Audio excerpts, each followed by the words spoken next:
प्यारे बुजुर्गों, माताओं, भाई और बहनों, संत दर्शन सिंह जी महाराज जिन्होंने हम सब के लिए रूहानियत के खजाने खोल दिए, जो एक शिष्य की स्टेज से लेकर एक सदगुरु की स्टेज पर पहुँचे और जिन पर प्रभु की बड़ी दया मेहर थी छोटी सी उम्र से कि अपने एक्सपीरियंसेस वो हमें लफ्ज़ों के ज़रिए देते चले गए। तो जब भी हम उनके लिखे हुए वचनों को सुनते हैं, उनको समझने की कोशिश करते हैं, तो हमें एक नई समझ मिलनी शुरू हो जाती है कि परमार्थ का रास्ता है क्या, स्पिरिचुअलिटी क्या है, पिता परमेश्वर को इंसान खुश कैसे करे, ये ज़िंदगी जिए तो जिए कैसे। और जिस जिस स्टेज पर भी हम हों अपनी डिसाइपलशिप के, अपनी खोज के, प्रभु को पाने की, हर एक स्टेज के लिए संत दर्शन सिंह जी महाराज ने कुछ ना कुछ कहा, क्योंकि वो हर एक स्टेज में से खुद गुजरे हुए थे।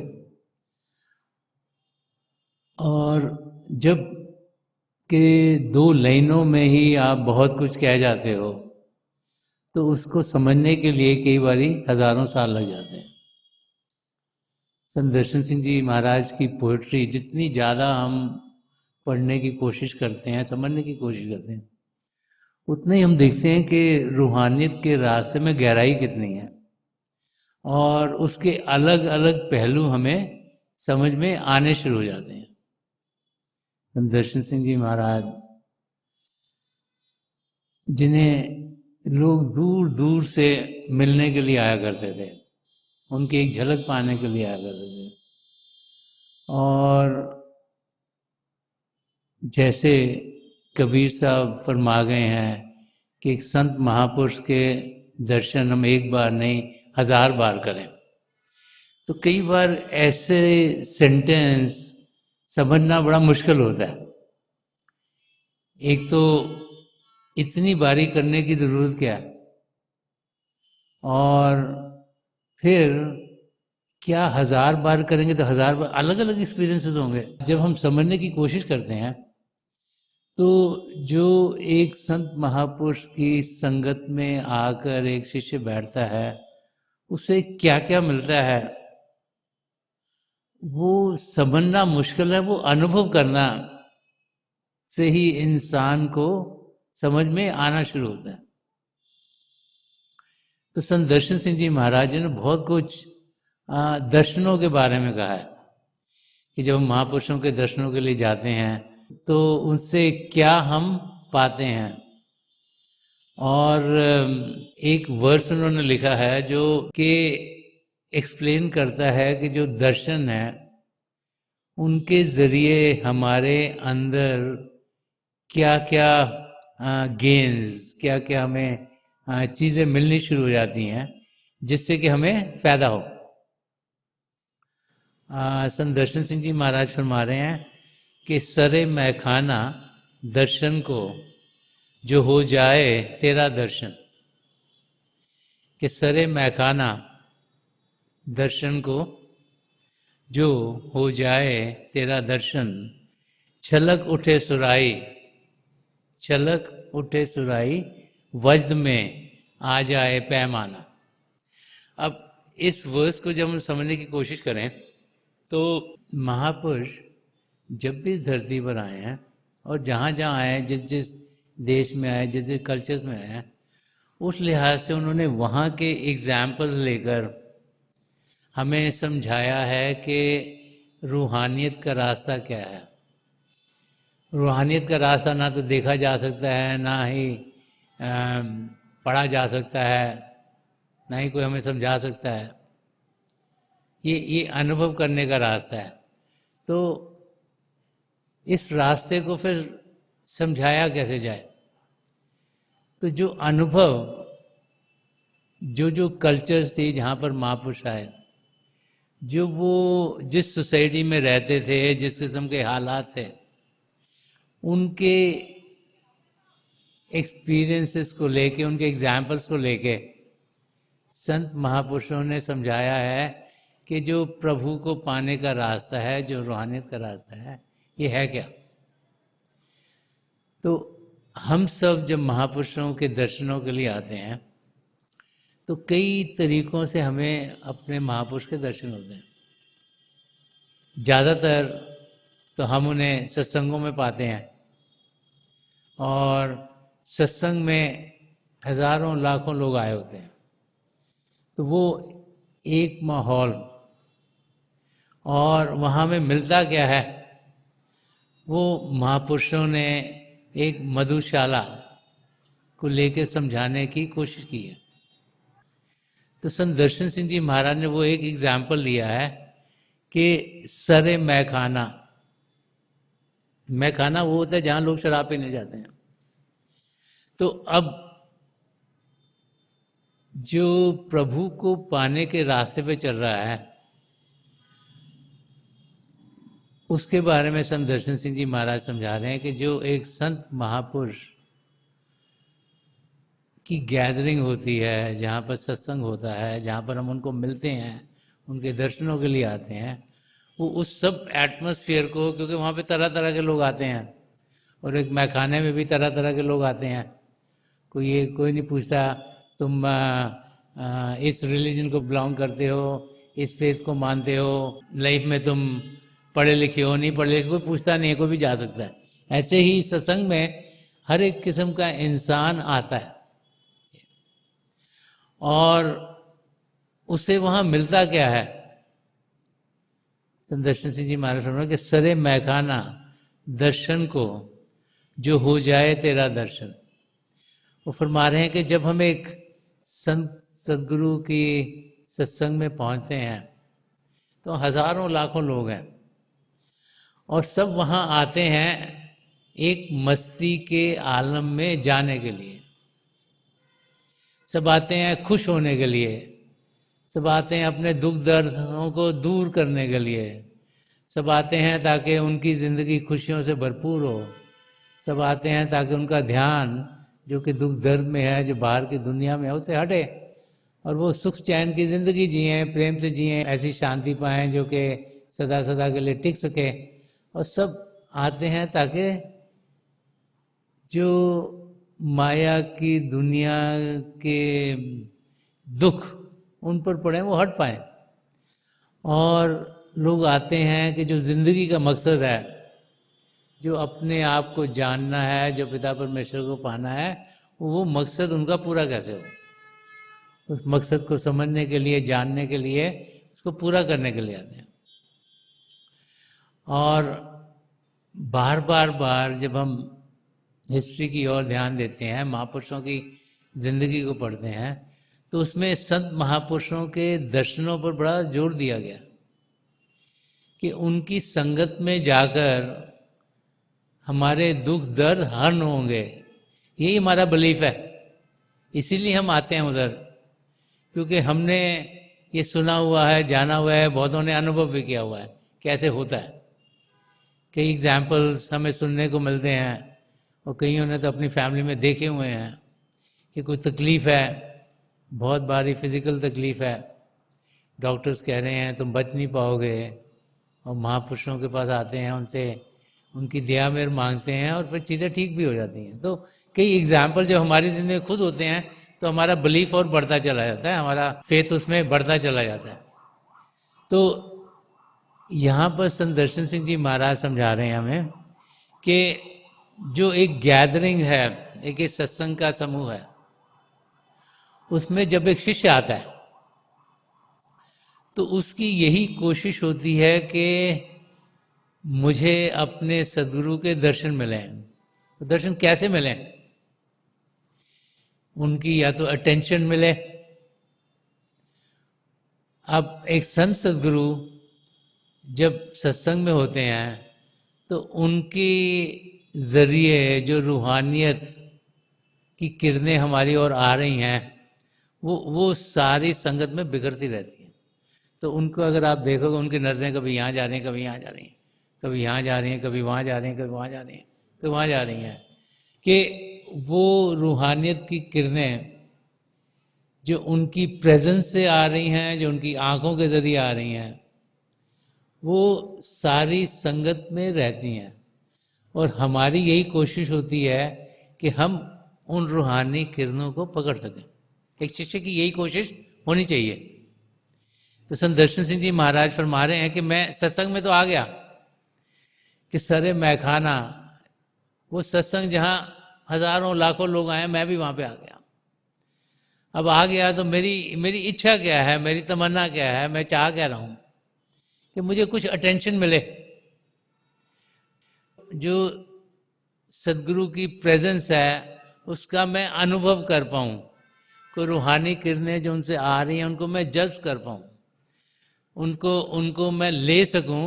मुझे मालूम है कि अगर जब मैं उनको जज्ब करूंगा मुझे फायदा होगा, मुझे कुछ ना कुछ मिलेगा। और क्या मिलेगा वो अगली लाइन में फरमा रहे हैं कि सरे मैखाना दर्शन को जो हो जाए तेरा दर्शन, छलक उठे सुराई वज्र में आ जाए पैमाना। अब ये एग्जाम्पल्स एक मैखाने के लिए गए हैं। एक मैखाने में का जैसे कप बेरर भोरा होता है जो कि शराब पिला रहे हैं, वो किसी सुराही में से शराब पिला पुराने ज़माने में, और सुराही से एक प्याला जिसके अंदर के जो पोर करने वाला है वो डालता है कुछ, और इंसान पीता है उसको और उसको नशा चढ़ता है। तो वो एग्जाम्पल वो वाला लेके समझा रहे हैं कि छलक उठे सुराही, जो पिलाने वाला है, जो हमारा सदगुरु है, वो हमें कुछ दे रहा है। क्या दे रहा है? रूहानी किरणें, ताकि हमारे मन माया के पर्दे हटें, ताकि जो लेयर्स आउटर लेयर जो कि हमारे ऊपर मैल चढ़ी हुई है मन माया की, जो आत्मा के ऊपर चढ़ी हुई है, जो हमें अपने आप को जानने नहीं देती, जो अपनी अवस्था को पहचानने नहीं देती, वो हटे, ताकि हम कौन है हम जान सकें, हम अपनी मंजिल की ओर बढ़ पाएँ, हम जाने कि हम आत्मा हैं। क्योंकि इतने हमारे ऊपर मन माया के पर्दे पड़े हुए हैं कि उन पर्दों को हम अपने आप हटा नहीं पाते।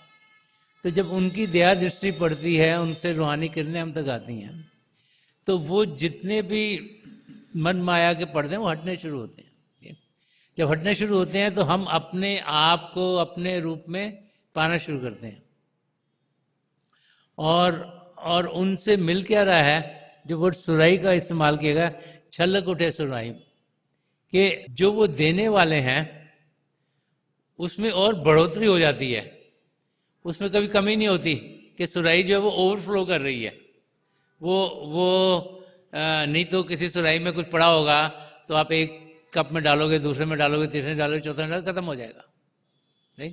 बट ये वैसी सुराही है जो कि हजारों लाखों करोड़ों लोग तक जाती है लेकिन ख़त्म नहीं होती। कि जब वहाँ पहुँच कर संत दर्शन सिंह जी महाराज फरमा रहे हैं कि क्योंकि ये अनुभव उनको हो चुके हैं पहले, तो वो अनुभव बता रहे हैं कि जो रूहानियत का नशा हमारे सदगुरु से एक इंसान को मिलता है, वो दूसरे को भी मिलता है, तीसरे को भी मिलता है, चौथे को मिलता है, पांचवें को मिलता है, हजारों को, लाखों को, करोड़ों को मिलता है, और वो कभी ख़त्म नहीं होता।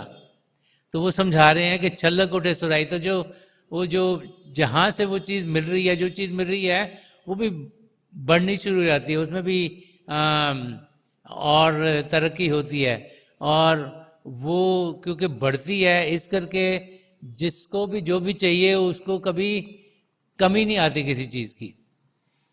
कमी क्या है? हमारी रिसेप्टिविटी में, हम लेना कितना चाहते हैं, हम पाना कितना चाहते हैं।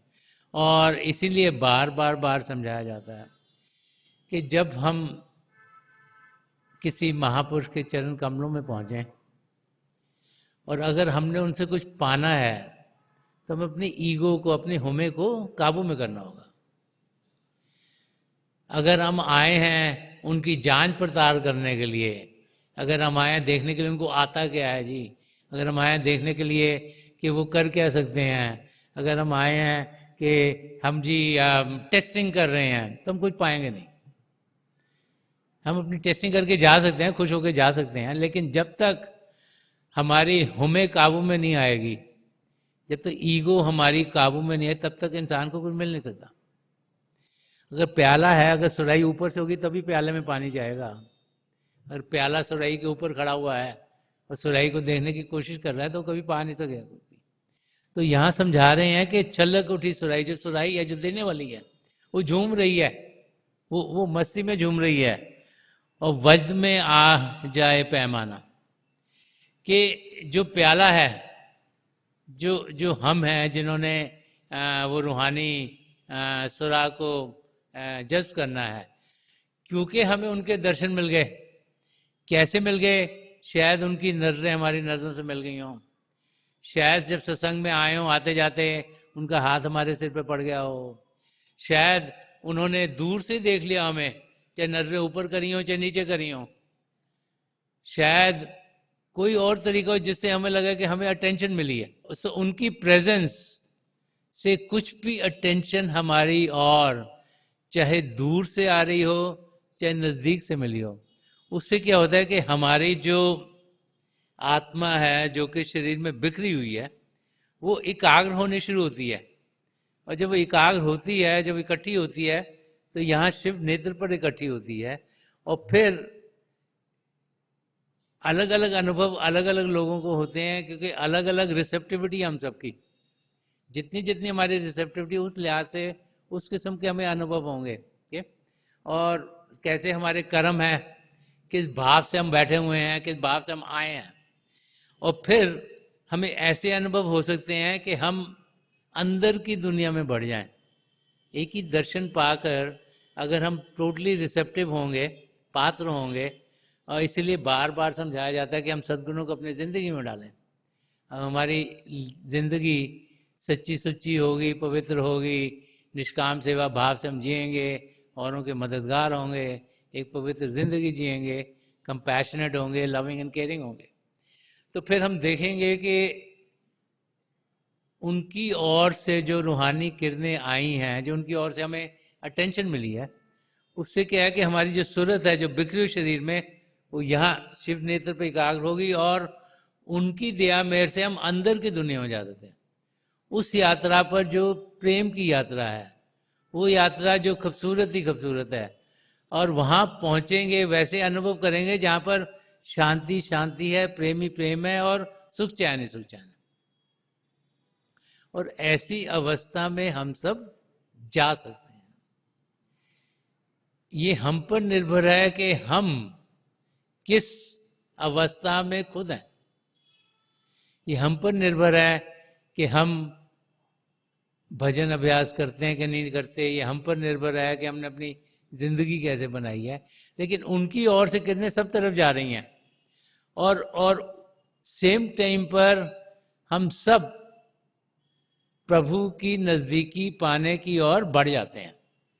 तो संत दर्शन सिंह जी महाराज इस शेर के जरिए हमें यही समझा रहे हैं कि सरे मैखाना दर्शन को जो हो जाए तेरा दर्शन, छलक उठे सुराई वद में आ जाए पैमाना। कि इतना आनंद इंसान को आना शुरू हो जाता है कि वो इस दुनिया में जीता हुआ उस दुनिया का अनुभव करना शुरू कर देता है। शरीर में होते हुए हम अंदर की दुनिया का अनुभव कर पाते हैं। और जब जब जब ऐसे अनुभव हमारी ज़िंदगी में होते हैं, तो जो खुशी, जो आनंद हमें मिलती है, उसको शब्दों में बयान करना बड़ा मुश्किल है। जो हर एक भाषा के शब्द हैं ना, वो उस एटमॉस्फेयर को थोड़ा थोड़ा समझा सकते हैं, ज़्यादा नहीं समझा सकते। अब जैसे इंग्लिश भाषा है, इंग्लिश भाषा में जो उनके अल्फ़ाबेट्स हैं वो बहुत कम है, वो 26 हैं, इस करके उनके लफ्ज़ बहुत ज़्यादा नहीं हैं। तब उधर क्या है कि जैसे रिश्तेदारों में चाचा भी अंकल है, और ताया भी अंकल है, और मामा भी अंकल है, सारे अंकल हैं। हमारी भाषा में अक्षर ज़्यादा हैं, इस करके हमारे पास मामा जी भी हैं, ताया जी भी हैं, नाना जी भी हैं, नानी जी भी हैं, उनके पास ग्रैंडफादर है, ग्रैंड मदर है, एंड दैट्स इट। क्योंकि हमारे पास वर्ड ज़्यादा है, उनके पास वर्ड्स कम है, क्योंकि रूहानियत के तो वर्ड्स है ही नहीं कोई। तो इस करके महापुरुषों ने एग्जाम्पल्स लिए हुए हैं समझाने के लिए। तो संत दर्शन सिंह जी हमारे एक माहौल को समझा रहे हैं जो कि उस समय में प्रेवलेंट था, कि माहौल में कैसे इंसान अपने आप को खुश होने के लिए जाता है। कि सत्संग में हम क्या करें, हम तो खुश होने के लिए आते हैं ना, कि हमें खुशी मिले, हमें आनंद मिले, हम जो प्रभु ने हमें यहाँ भेजा है उस कार्य को पूरा कर सकें। तो सत्संग में तो इंसान खुश होने के लिए जाता है, शांत होने के लिए जाता है। और संत दर्शन सिंह जी महाराज फरमा रहे कि जब वहाँ पहुँचते हैं तो हमारे सदगुरु की जब दया मेहर हम पर पड़ती है, उससे कैसे खुशी के माहौल में हम सब पहुँच सकते हैं। एक और वर्स में संत दर्शन सिंह जी महाराज ने इसी किस्म के पहलू को किसी और तरीके से समझाया। क्योंकि एक्चुअली जो है ना रूहानियत का रास्ता, वो कोई मुश्किल नहीं है बहुत आसान। हम वो हैं थिक स्किन जिसको बोलते हैं, हमारे अंदर में चीज़ें बड़ी मुश्किल से जाती हैं, क्योंकि हमने खुद अपना बनाया हुआ दायरा समझ का, उस समझ के अंदर को डालना बड़ा मुश्किल है। कि हम सोचते हैं हमको तो बहुत कुछ आता है, हमने आजकल तो स्पेशली सब पढ़े लिखे हैं, और जो नहीं आता वो गूगल करके पता कर लेते हैं, सोचते हैं हमको आता है सब कुछ। तो उसके अंदर जिसको लगे मुझे बहुत आता है, उसके अंदर चीज़ डालो कैसे, राइट।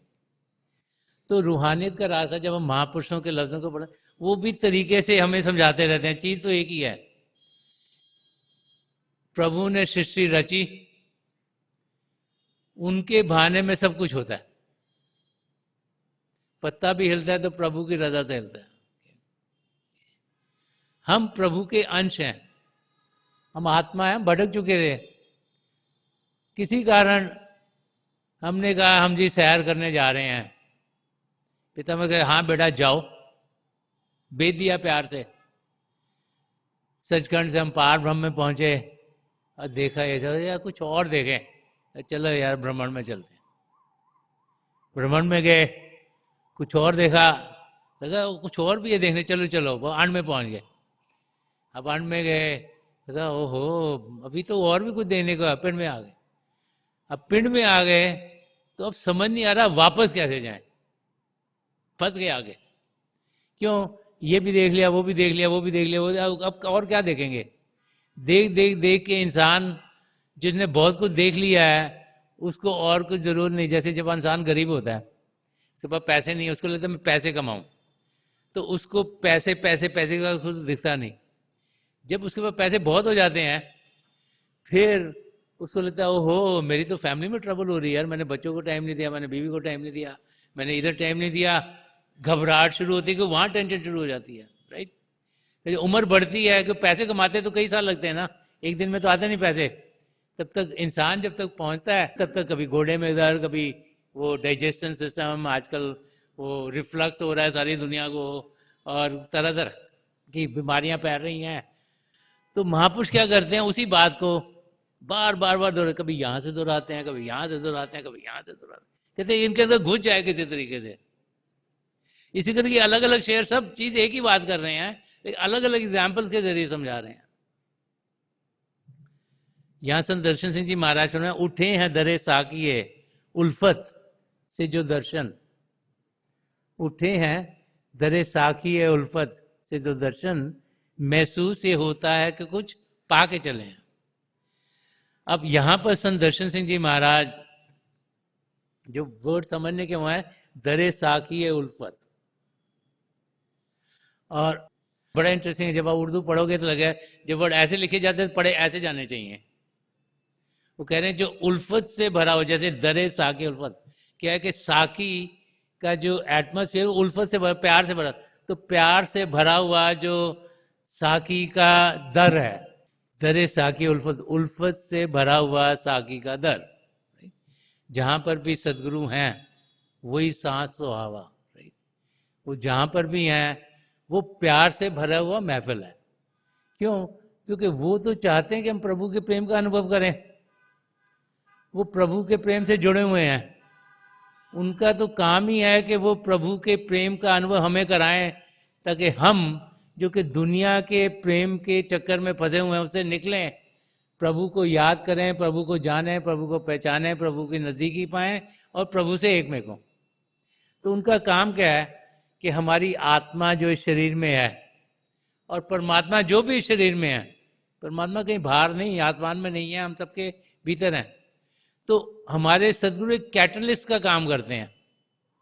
हमारी आत्मा भी शरीर में है, परमात्मा भी शरीर में है, लेकिन बातचीत नहीं हो रही, मिल नहीं रहे। प्रभु चाह रहे हैं कि हम प्रभु की ओर जाएं, मन आत्मा के ऊपर हावी हुआ है और वो बाहर की दुनिया में जा रही है। तो एक सदगुरु का जो काम सबसे पहले वो एज ए कैटलिस्ट करते हैं कि हमारा ध्यान जो बाहर की दुनिया में जा रहा है उसे अंदर की दुनिया में आ सके। हम जाने कि सारी खुशियां, सारा आनंद हमारे भीतर है, कि सब कुछ घर में बाहर ना आए, कि बाहर कुछ भी नहीं है, कि बाहर टोले सो भरम लाई। जिसने बाहर की दुनिया में ध्यान दिया वो भरमों में ही रह गया, वो कभी उस फूल बलैयों में से निकल नहीं पाएगा। तो यहाँ पर संत दर्शन सिंह जी महाराज हमें समझा रहे हैं कि जब हम उस महफिल में जाते हैं, जब हम सत्संग में आते हैं जो एटमॉस्फेयर प्रभु के प्रेम से भरपूर है, तो वहाँ पर हम बैठते हैं, हमें रूहानी किरणें मिलती हैं, हमारे समझ कुछ बेटर होती है, कुछ सही होती है। और जब वहाँ से हम उठते हैं तो फरमाने महसूस ये होता है कि कुछ पाके चले हैं। तो कह रहे हैं जब वहाँ से उठते हैं तो हमें यही फीलिंग आती है कि हमने कुछ गेन करा है, कि ऐसे नहीं हम वहाँ गए थे जो टाइम वेस्ट करके आ गए। क्योंकि जब घर की ओर जाते हैं तो कुछ ना कुछ सीख के जाते हैं। और अगर सही मायने में देखें तो जब हम सत्संग में आते हैं हमारा होता क्या, हमारा ध्यान जो बाहर की ओर जा रहा है, जब रूहानी किरणों को हम जज्ब करते हैं तो ध्यान अंदर की ओर जाता है। और फिर जैसे पिछले वर्ष में फरमा रहे थे कि जब उनका दर्शन मिलता है तो हमारी रूह यहाँ समट के, यहाँ सिर्फ नेत्र पर एकाग्र होकर अंदर की मंडल में उनकी मदद से जानी शुरू हो जाती है। और जब अंदर की मंडलों में जाते हैं तो वहाँ तो सुख चैन है, वहाँ पे खुशियाँ खुशी हैं, वहाँ पे आनंद ही आनंद है, और उसको हम पाना शुरू कर देते हैं। और जब उसको पाते हैं तो फिर हम खाली खुश उस समय के लिए नहीं रहते जितनी देर के लिए वो हमें एक्सपीरियंस हो रहा है, बट जो उसका इफेक्ट है वो बड़ी देर के लिए हमारे साथ टिका रहता है, ताकि उस एक्सपीरियंस के ज़रिए हम देखते हैं कि बहुत लंबे समय तक हम खुशी के माहौल में रहते हैं। संत दर्शन सिंह जी महाराज ने एक जगह अपने लाइफ का अपना एक्सपीरियंस फरमाया था कि वो हजूर बाबा सावन सिंह जी महाराज को मिलने गए, और जब मिल के जा रहे थे तो जो नज़र उन हजूर ने उनके और फेंकी, जो उन्होंने जज की, तो कह रहे थे कि हजूर का जो नूरी स्वरूप था, कई दिनों तक जब वो अपने घर कहीं दूर चले गए थे तब तक उनके साथ टिका रहा। कि वो जो एक्सपीरियंस है वो सिर्फ उस समय के लिए नहीं रहता जितनी देर में हम उसको अनुभव करते हैं। तो सेम थिंग होती है जब हम भजन अभ्यास पर बैठते हैं और हम अंदर में एक्सपीरियंस करते हैं जो भी, तो जो अंदर की दुनिया का एक्सपीरियंस वो सिर्फ उस समय के लिए नहीं जितनी देर हम अभ्यास कर रहे हैं, वो बहुत देर के लिए हमारे साथ टिकता है। और उसका असर क्या होता है कि अगर हम अपने अंदर खुश होंगे, अगर हम अपने अंदर प्रभु के प्रेम का अनुभव करेंगे, तो फिर हम औरों से भी बांटना शुरू कर देते हैं। जब इंसान खुद खुश होता है तो लोगों से खुशी से बातचीत करता है, आराम से बातचीत है। जब अंदर से दुखी है तो जो मिलता है इसको भी डांट देता है, उसको भी डांट देता है, इसे भी लड़ाई कर देता है, उसे भी लड़ाई कर देता है। तो अंदर से खुश होना बहुत ज़रूरी है। और वो जो एक्सपीरियंस वो सुन के नहीं हो सकता, किसी को बोलो तुम खुश हो जाओ, वो नहीं होगा खुश। वो जब तक उसको खुद नहीं लगेगा कि मैं आज ठीक हूँ, जब किसी को लगे कि मैं सुरक्षित हूँ, मैं ठीक हूँ, तब वो खुश रहता है। और जब हम अपने आप के अंदर अनुभव करते हैं कि पिता परमेश्वर हमारे अंग संग हैं, और जब हमें लगता है कि प्रभु हमारे साथ हैं, तो इंसान निडर होकर जीता है। उसको कोई फिक्र फाका नहीं, को पता है पिता परमेश्वर के साथ हैं, कोई चीज़ खराब उसके साथ हो ही नहीं सकती।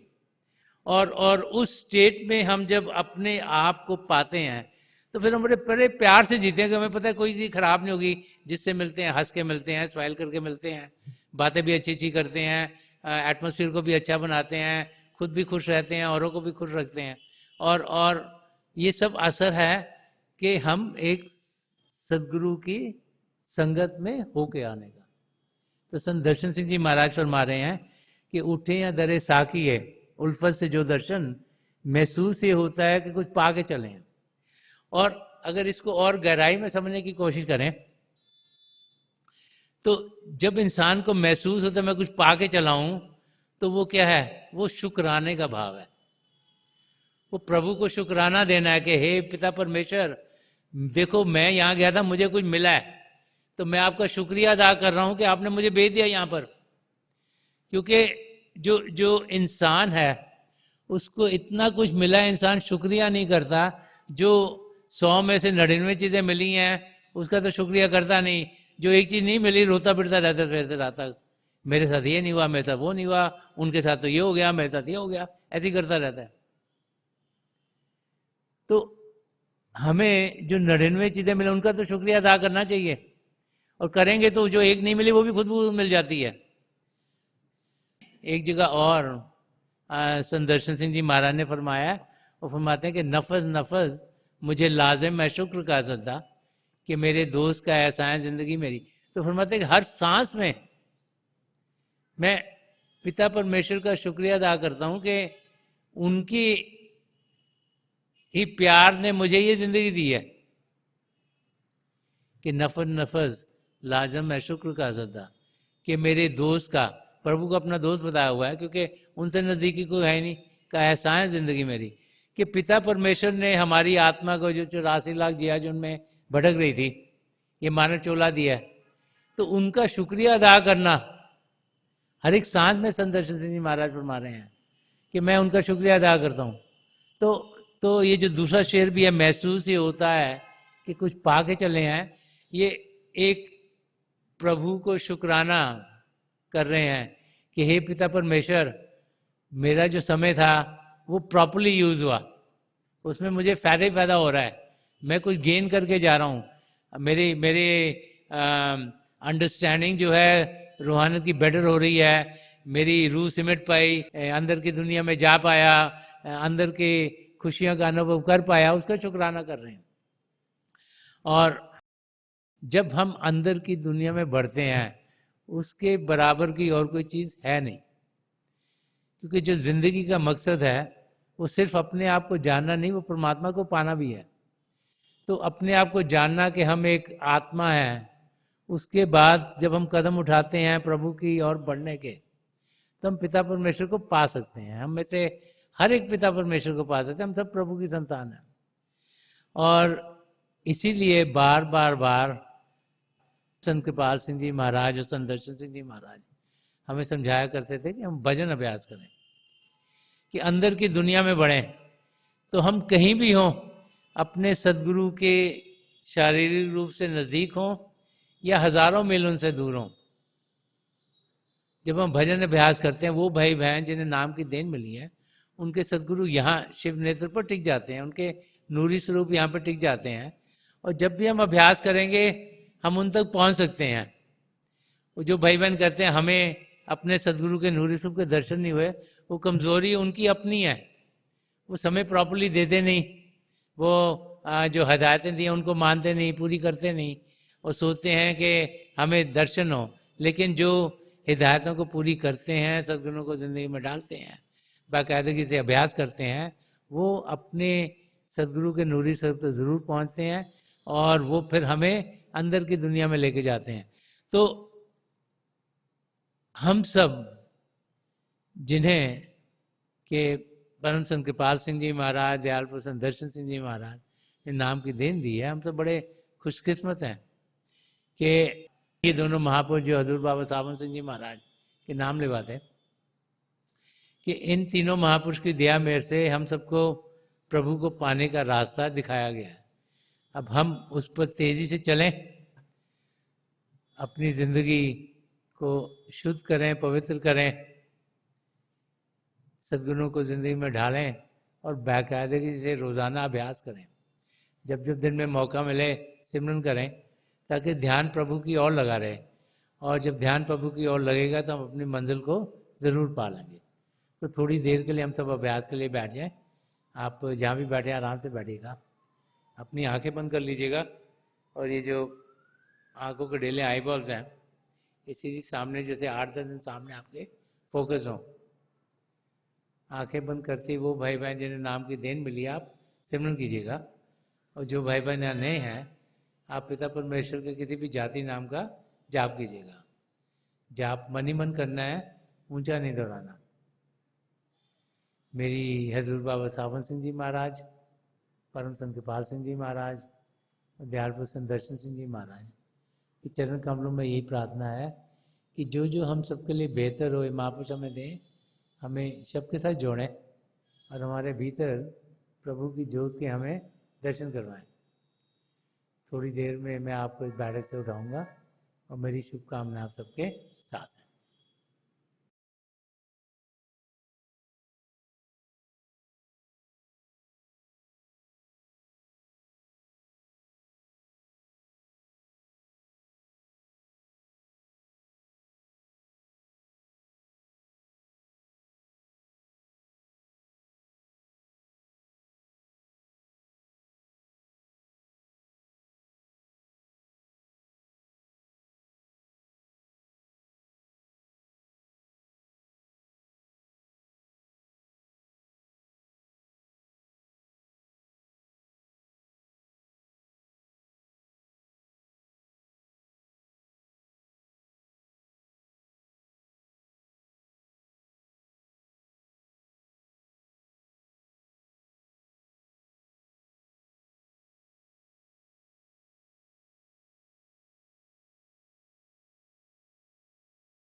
छोड़ दीजिए जी, आपकी सेवा छोड़ दीजिए।